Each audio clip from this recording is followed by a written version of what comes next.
കഴിഞ്ഞ ഒരാഴ്ചയായി Russia Ukraine സംബന്ധിക്കുന്ന പ്രധാനപ്പെട്ട വാർത്തകളൊന്നും നമ്മൾ അറിഞ്ഞില്ല.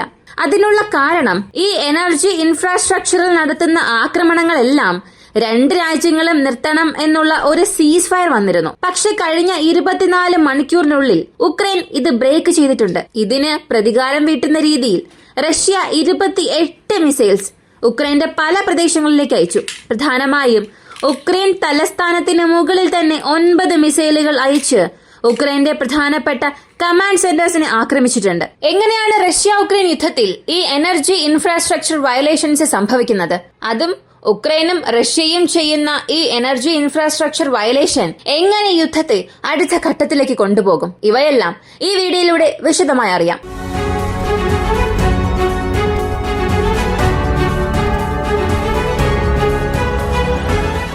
റഷ്യ ഉക്രൈൻ യുദ്ധത്തെക്കുറിച്ച് അറിയുന്നതിന് മുൻപ് അമേരിക്കയെക്കുറിച്ചുള്ള ചില വാർത്തകൾ നമുക്കറിയാം. ആദ്യത്തെ കാര്യം, ട്രംപ് അദ്ദേഹത്തിന്റെ സോഷ്യൽ മീഡിയയിൽ ഒരു കാര്യം പറഞ്ഞു. നമ്മൾ ഇപ്പോൾ വലിയ എക്കണോമിക് റവല്യൂഷനിലേക്ക് പോകാൻ പോവുകയാണ്. ഇത് തീർച്ചയായും വരും കാലങ്ങളിൽ അമേരിക്കയെ അടുത്ത ഘട്ടത്തിലേക്ക് എടുത്തുകൊണ്ടുപോകും. അപ്പോ വരാനിരിക്കുന്ന കാലം എന്നത് നമുക്ക് വളരെ വളരെ വളരെ പ്രധാനപ്പെട്ട കാലമായിരിക്കും. അമേരിക്കക്കാർ അത്രയും പേർ ഇതിനെ സഹകരിക്കണം. തീർച്ചയായും നമ്മുടെ ഈ കഷ്ടപ്പാടുകൾക്കെല്ലാം ഭാവിയിൽ നമുക്ക് പ്രയോജനമുണ്ടാകും.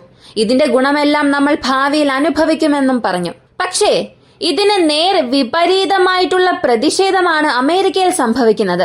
അമേരിക്കയുടെ പല സംസ്ഥാനങ്ങളിലും ആന്റി ട്രംപ് പ്രൊട്ടസ്റ്റ് സംഘടിപ്പിച്ചിട്ടുണ്ട്. ഇതിൽ അത്ഭുതപ്പെടുത്തുന്ന ഒരു കാര്യം, ട്രംപിന്റെ പ്രതിപക്ഷ പാർട്ടിയിലുള്ളവർ മാത്രം അല്ല ഈ ഒരു പ്രതിഷേധത്തിൽ പങ്കെടുക്കുന്നത്, മറിച്ച് ഒരുപാട് പൊതുജനങ്ങളും ട്രംപിന്റെ പാർട്ടിക്ക് പിന്തുണ കൊടുക്കുന്ന ഒരുപാട് വ്യക്തികളും ഈ പ്രതിഷേധത്തിന് ഇറങ്ങിയിട്ടുണ്ട്. അവരുടെ പ്രധാനപ്പെട്ട ഒരു വാദം, ട്രംപിൽ ഞങ്ങൾക്ക് വിശ്വാസം ഉണ്ട്, അത് മറ്റൊരു ടോപ്പിക്കാണ്.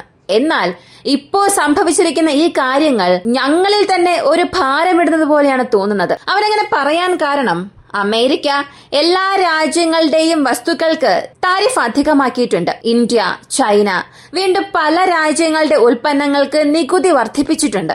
ഇത് കാരണം കയറ്റുമതി ചെയ്യുന്ന രാജ്യങ്ങൾക്കുണ്ടാകുന്ന പ്രശ്നങ്ങളെക്കാളും അവിടെയുള്ള ജനങ്ങൾക്കായിരിക്കും ഇത് കൂടുതൽ ബുദ്ധിമുട്ടുണ്ടാക്കുക. ഇപ്പോൾ ഞാൻ അമേരിക്കയിലാണ്. അമേരിക്കയിൽ നിന്നുകൊണ്ട് ഞാൻ ഇന്ത്യയുടെയോ അല്ലെങ്കിൽ ചൈനയുടെയോ ഒരു വസ്തു വാങ്ങുന്നു. ആ വസ്തു വാങ്ങുമ്പോൾ അതിന്റെ നികുതി വർദ്ധിക്കുമ്പോൾ അതിന്റെ ബുദ്ധിമുട്ട് അനുഭവിക്കുന്നത് ആ വസ്തു ഉൽപ്പാദിപ്പിച്ച ആ വ്യക്തികളായിരിക്കില്ല, ആ വസ്തു വാങ്ങുന്ന വ്യക്തിയായിരിക്കും.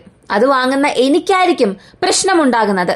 10 രൂപ കൊടുത്ത് വാങ്ങേണ്ട ഒരു വസ്തു 15 രൂപ കൊടുത്ത് വാങ്ങേണ്ട അവസ്ഥയിലേക്ക് എത്തും. അപ്പോ ഇവിടെ എക്കണോമിക് റവല്യൂഷൻ എന്നത് പൊതുജനങ്ങളെയാണ് ബുദ്ധിമുട്ടിപ്പിക്കുന്നത് എന്നാണ് പൊതുജനങ്ങൾ പറയുന്ന അഭിപ്രായം. എന്നാൽ സത്യത്തിൽ ഇത് അമേരിക്കയ്ക്ക് പ്രധാനപ്പെട്ട ഒരു കാലമാണ്. എങ്ങനെയാണോ സോവിയറ്റ് യൂണിയൻ തകർന്നപ്പോൾ എക്കണോമിക് റവല്യൂഷൻ അവിടെ ഒരു പരാജയമാവുകയും പല മാറ്റങ്ങൾ സംഭവിക്കുകയും ചെയ്തു, അതുപോലെ ഒരു ക്രിട്ടിക്കൽ സാഹചര്യത്തിലാണ് അമേരിക്കയുള്ളത്.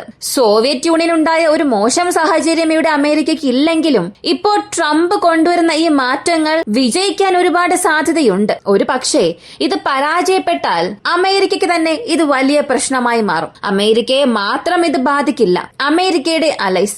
ഇപ്പോ ഒരുപാട് രാജ്യങ്ങൾ അമേരിക്കയ്ക്ക് എതിരെ തിരിയുന്നുണ്ട്. അവരുടെ സമ്പദ് വ്യവസ്ഥയെ ഇത് അടിമുടി ബാധിക്കും. ഇവിടെ ട്രംപിന്റെ ഉദ്ദേശം അത് നമുക്കിവിടെ വ്യക്തമായി കാണാൻ കഴിയും. ഈ രാജ്യങ്ങളിൽ നികുതി വർദ്ധിപ്പിച്ചാൽ അമേരിക്കയിൽ അവരുടെ ഫാക്ടറീസ് എല്ലാം സെറ്റ് ചെയ്യും. അമേരിക്കയിൽ അവരുടെ ഉൽപ്പന്നങ്ങൾ നിർമ്മിക്കുകയും അതിന്റെ പ്രൊഡക്ഷൻ ഫെസിലിറ്റി വർദ്ധിപ്പിക്കുമ്പോൾ വീണ്ടും ഒരു എക്കണോമിക് ഹബ്ബായി അമേരിക്കയെ മാറ്റാൻ സാധിക്കും. കഴിഞ്ഞ 20 വർഷത്തിനുള്ളിൽ അമേരിക്ക ചെയ്ത ഒരു വലിയ മണ്ടത്തരം ചൈനയെ വളരാൻ അനുവദിച്ചു എന്നുള്ളതാണ്. ഇവിടെ റഷ്യയെ കൗണ്ടർ ചെയ്യണം, റഷ്യയെ കോർണർ ചെയ്യണം എന്നുള്ള ചിന്തയിൽ അവരറിയാതെ ചൈന വളർന്നുകൊണ്ടിരിക്കുകയായിരുന്നു. ഞാനീ പറയുന്നത് കോൾഡ് വാർ ടൈമിൽ അല്ല, കോൾഡ് വാർ കഴിഞ്ഞ് റഷ്യ പുതുതായി ഉയർന്നു വന്ന കാലഘട്ടത്തിലും അല്ല. 2020-21 ഈ ഒരു സമയത്ത് കൊറോണ അവസാനിച്ചതിന് ശേഷം ആ ഒരു ടൈം ലൈൻ എടുത്തു നോക്കിയാൽ ചൈന ഒരു പ്രധാനപ്പെട്ട ശക്തി കേന്ദ്രമായി മാറി. അമേരിക്ക അവരുടെ ഡിഫൻസ് സെക്ടറിൽ വലിയ രീതിയിൽ ശ്രദ്ധ കേന്ദ്രീകരിക്കാൻ തുടങ്ങി. അല്ലെങ്കിൽ റഷ്യയിൽ നിന്നും ഈ ഡിഫൻസ് സെക്ടറിൽ നമ്മൾ തന്നെ ഉയർന്നു നിൽക്കണമെന്ന് ചിന്തിച്ചുകൊണ്ട് ആ രീതിയിൽ ശ്രദ്ധ കേന്ദ്രീകരിച്ചു. എന്നാൽ അതേസമയം പ്രൊഡക്ഷനിൽ അവർ ചൈനയിൽ നിന്നും താഴേക്ക് ഇറങ്ങി വന്നു. ഇത് വളരെ പ്രധാനപ്പെട്ട ഒരു കാര്യമാണ്. ഇവിടെ ആംസ് റൈസ് മാത്രം ഒരു രാജ്യത്തിന്റെ ഇമേജിനെ ഉയർത്തി കാണിക്കില്ല. ആരുടെ പക്കലാണോ പ്രൊഡക്ഷൻ ഹബ് ഉള്ളത് ആരാണോ പ്രൊഡക്ഷൻ വർദ്ധിപ്പിക്കുന്നത്, ഇങ്ങനെ സമ്പദ് വ്യവസ്ഥയെ ആരാണോ അവരുടെ നിയന്ത്രണത്തിൽ വച്ചിരിക്കുന്നത് അവരാണ് ലോകത്തിൽ തന്നെ ഒരു സൂപ്പർ പവറായി മാറുക. അപ്പോൾ അടുത്ത ഘട്ട മത്സരം എന്നത് ഈ ആയുധങ്ങളെ മാത്രം കേന്ദ്രീകരിച്ചായിരിക്കില്ല നടക്കുന്നത്. ട്രംപിനും ചൈനയ്ക്കും ഇടയിൽ നടക്കുന്ന ഒരു വലിയ യുദ്ധം ഇവിടെ നിന്നാണ് ആരംഭിക്കാൻ പോകുന്നത്. പക്ഷേ ഇവിടെ ചൈനയെ ബീറ്റ് ചെയ്യുക എന്നുള്ളത് അമേരിക്കയ്ക്ക് അത്ര നിസ്സാരമായ കാര്യമേ അല്ല.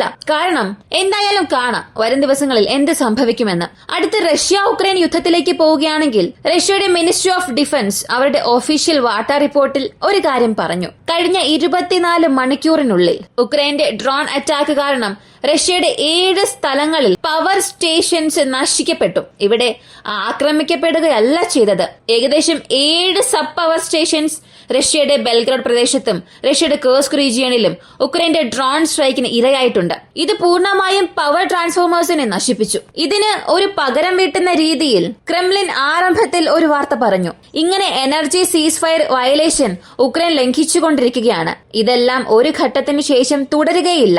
ഒരു പക്ഷെ ഇതുപോലെ ഉക്രൈൻ ചെയ്തുകൊണ്ടിരിക്കുകയാണെങ്കിൽ തീർച്ചയായും ഇതിനായിട്ടുള്ള ഒരു മറുപടിയും പ്രത്യാഘാതവും വളരെ വലുതായിരിക്കും. എന്നാൽ ഇത്തവണ ഉക്രൈൻ നൽകുന്ന മറുപടി ഇതുപോലെ പവർ ഗ്രിഡ്സിനെ ആക്രമിച്ചായിരിക്കില്ല കൊടുക്കുന്നത്. സിവിലിയൻ പ്രോപ്പർട്ടിക്ക് ഡാമേജ് വരാത്ത രീതിയിൽ ഉക്രൈന്റെ മിലിറ്ററി ബേസസിനെ, അതും തലസ്ഥാനത്തിലുള്ള പ്രധാനപ്പെട്ട സൈനിക താവളങ്ങളെ ഞങ്ങൾ ആക്രമിക്കും എന്ന് പറഞ്ഞു. അതിനനുസരിച്ചതുപോലെ അടുത്ത ചില മണിക്കൂറിൽ തന്നെ, കൃത്യമായി പറഞ്ഞാൽ അതിരാവിലെ റഷ്യ അവരുടെ ഒരു ബിഗ്ഗസ്റ്റ് മിസൈൽ അറ്റാക്ക് നടത്തി.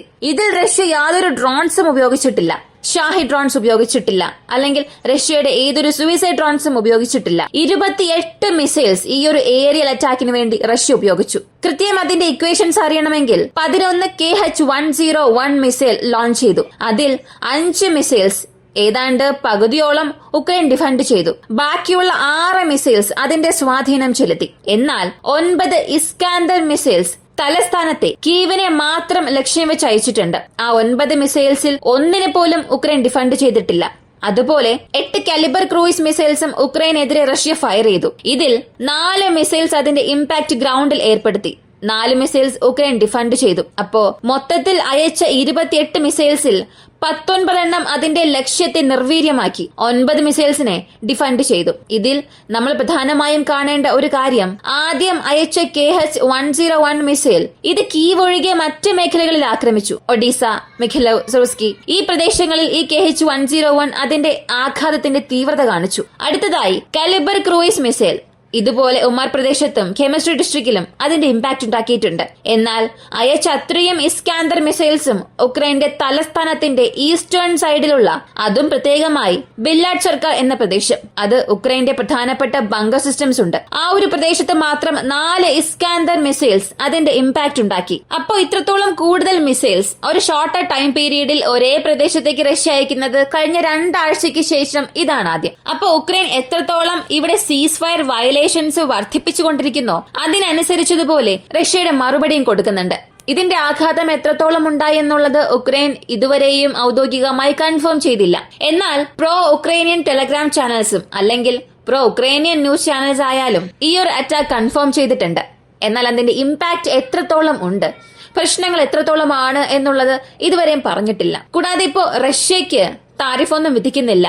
കാരണം റഷ്യയും അമേരിക്കയും ചർച്ചകൾ നടത്തിക്കൊണ്ടിരിക്കുന്നത് കൊണ്ട് ഈ ഒരു മീറ്റിംഗ്, ഈ സമാധാന ചർച്ച അവസാനിക്കുന്നതുവരെയും റഷ്യയിൽ യാതൊരു താരിഫും ഇൻക്ലൂഡ് ചെയ്യാൻ പോകുന്നില്ല എന്ന് വാഷിംഗ്ടൺ ഒഫീഷ്യലായി വാർത്തയിൽ പറഞ്ഞു. അപ്പോൾ റഷ്യ ഉക്രൈനെ സംബന്ധിച്ച് ഇവിടെ സമാധാനം ഉണ്ടാവുകയാണെങ്കിൽ വീണ്ടും എല്ലാം നോർമലൈസേഷനെ നോക്കി പോകും. അല്ലാതെ റഷ്യയുടെ പ്രോഡക്ട്സിൽ ഇവിടെ ബാൻ ചെയ്യുക, റഷ്യയുടെ പ്രോഡക്ട്സിൽ ടാക്സ് വിധിക്കുക, ഇങ്ങനെയുള്ള റിസ്ക് ആരും തന്നെ എടുക്കില്ല. എന്നാൽ ട്രംപിനെ സംബന്ധിച്ച് ഏകദേശം അദ്ദേഹം ഒരു സൂയിസൈഡ് പോയിന്റിലാണ് നിൽക്കുന്നത്. അദ്ദേഹം എടുക്കുന്ന ഈ ഒരു എക്കണോമിക് റവല്യൂഷൻ, അദ്ദേഹം ചെയ്യുന്ന ഈ റിഫോംസ് എല്ലാം തീർച്ചയായും അമേരിക്കയ്ക്ക് ഒരു വിജയം നൽകുകയാണെങ്കിൽ പ്രശ്നമില്ല. പക്ഷേ അമേരിക്ക അവിടെ ബാധിക്കപ്പെടുകയാണെങ്കിൽ പ്രശ്നം അനുഭവിക്കാൻ പോകുന്നത് അമേരിക്ക മാത്രം ആയിരിക്കില്ല, ലോകത്തിലുള്ള അത്രയും രാജ്യങ്ങൾ അതിൽ ബാധിക്കും. കാരണം ഡോളറാണ് എല്ലാവരും പ്രധാനപ്പെട്ട കറൻസിയായി ഉപയോഗിക്കുന്നത്.